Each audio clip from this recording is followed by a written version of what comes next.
Hello, you guys. How's it going?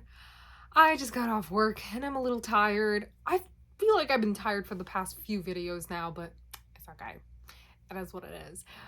Today we are going to do a poetry segment, which I haven't done in a minute. And honestly, it's not really poetry. I think it's just prose. And you can find my stuff on my Finsta, but let me tell you this Finsta etiquette. So if you go following it, I won't accept. It's an etiquette, okay? I have to invite you in order for you to look at my Finsta. Not that it's anything too crazy, but of course it gets a little personal. It gets a little deep. And the people I have, ironically, there are some people on there that I'm like, you don't even belong here. But this was back when like I was going through life stuff and I was like, I don't even think I want to use my main Insta. And I started using my Finsta. And I started adding people there. And then I just started rambling and actually using it as a private account. And that's where we are today. Anyway, so I usually post my stuff there. Typically prose. I think in my head, like I said, I call it poetry, but you know, there's variation to it. It could be classified as one, whatever. But we can read it and then talk about it. But if not, I have a million things to discuss. Like I have so many things on my fucking mind right now. And I love it, but I hate coming home tired and then having to do this. I try to find time throughout the workday to get some stuff done, but today was particularly busy and I couldn't. So all right, I won't do the list right now. Whatever. I'm going to start reading. I'm really happy I exist. There isn't much to counter. This isn't so, no. I'm really happy I exist. This isn't so much a counter to an opposing consensus, nor a discovery of the importance to wake another day. The idea that this will all end somehow and definitely someday follows me. A keepsake reminder that everything I've felt isn't forever, so it's best to enjoy it for the transient period it is. I'm glad I've taken on the life I have for myself, but also I'm glad there were times I spoke less and heard more. It gives definition to the vast collection of people because I'm a big believer in people. Maybe the Jesus loving, altruistic, hippie love I have is a conduit for the endless God complex that consumes me. Maybe that's why so many of our elders wanted to be parents, and what's with this weird inclination to impose hierarchy? I live until I can't anymore on the conspiracy that there's a chance we are, in fact, a degree of God itself. That we are exactly in charge of creation from the most esoteric regard to the biological process. Anyway, it wouldn't particularly matter to me as it may not be a conduit. Maybe it ends right there, as in my love for knowing more, my adoration, the color it brings, and the dialogue. This could be enough for me, and it could be without ulterior motive. However, I feel an important pressure to ensure whatever literature I render, be it Finsta posts, poems, scripts, or books, contains beliefs that encompass everyone. That everything I have to say must guarantee total application, and that requires empirical findings, I guess. So the leisurely activity of watching and listening and giving further definition to my idea of life that will eventually end, continues to make me happy that I exist. Yeah. I do feel that wave of gratitude, and I always say it's specifically around the time I'm going to have my period.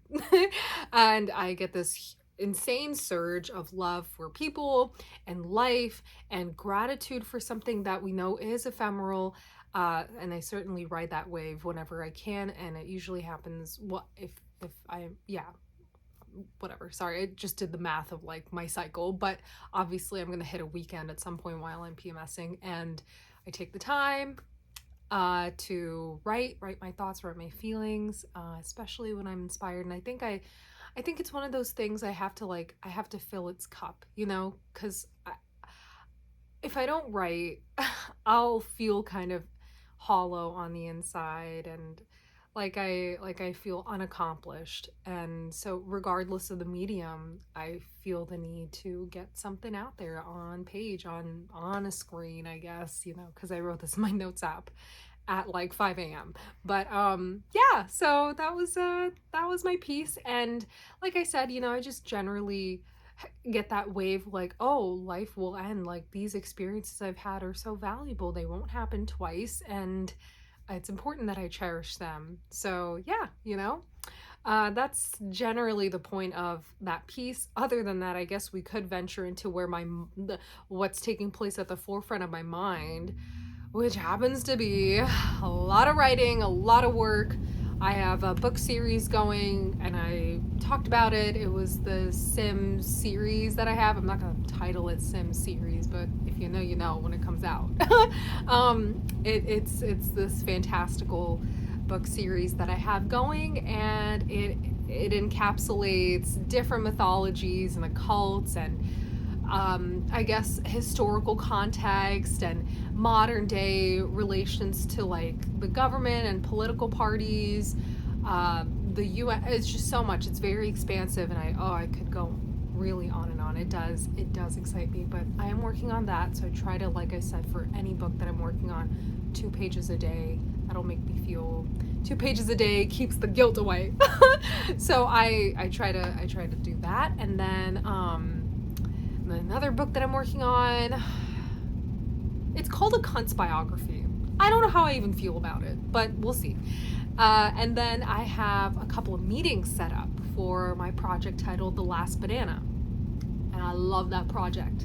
That's from the heart, so I'm really excited for that. I have a couple of meetings about that, smaller ones, where I'm really just working on the proof of concept. And I am constantly inspired by other writers in the industry and other filmmakers who encourage other writers and filmmakers to make your own work, make your own material, your movies, your features, your proof of concepts, pilots. And I am in the works of fixing up a feature, but I want to do it like mockumentary style, not like The Office necessarily, but something that genuinely mimics a documentary. And it is my ode to Orlando. I've come around to appreciate the sentimental value it holds for me. I think every Floridian goes through at least the phase of hating the fact that they're a Floridian or hating the fact that they live here. But that being said, I think, I had to at some point relinquish all of that grief I had for coming back to Florida. I don't know if I've ever talked about it so intimately, but coming back here wasn't, something I wanted for myself, but it happened, and it happened due to certain circumstances. And that being said, I think I had no choice but to foster a life here and accept what's happening. Ensure that my inclination to write is perpetuated, and I'm still productive, and I'm still creative, and I'm still, doing something here. And in that time frame, as I also had begun to nurture my own mental health and healing, I did start to build a life and grow appreciation for where I honestly grew up. I used to, when I was younger, avoid even saying that. I used to say, oh, I'm from Jersey. I lived in Jersey for so long and spent a good amount of, and I still incorporate that when someone asks me, oh, where are you from? Because I do kind of hesitate, not because of my embarrassment with Florida. It's rather I did spend a lot of my life in different states, but the majority of it was here. And I'm okay with that. I'm okay with it. So it is an ode to Florida. And it will be a collaboration with my cousin, who I posted in my last video, my OIF video, but we went out, we did this fake little documentary of him being a rapper that nobody really knows, and everybody was so happy to be part of it because everybody's having fun, and it's fucking Friday, or Saturday, and we were in downtown. But I want that for myself to look back at, because I know I won't be here for long, and I won't be here forever. And I think that's a good reference to ensure, or to know, to remind myself that life here wasn't all too bad, so that is something I want to film eventually. I just spat, but I hope you didn't see it.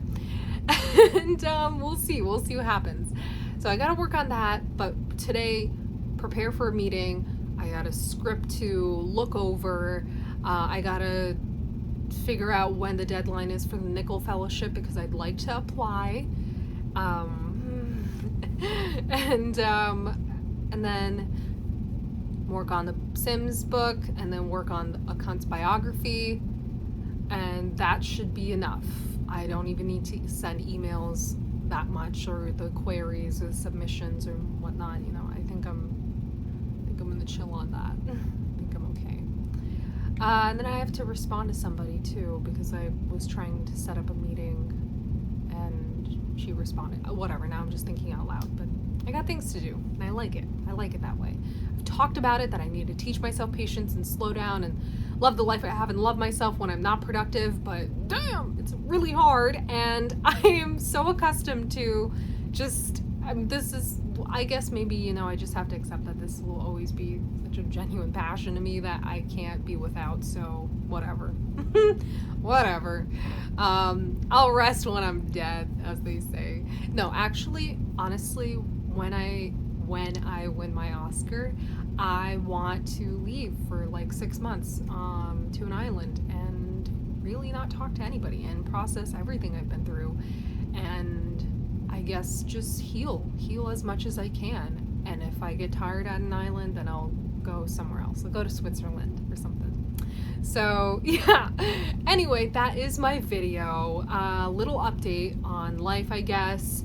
And yeah, so yeah. I guess I will see you later. I hope you have a wonderful rest of your day, evening, rest of your week.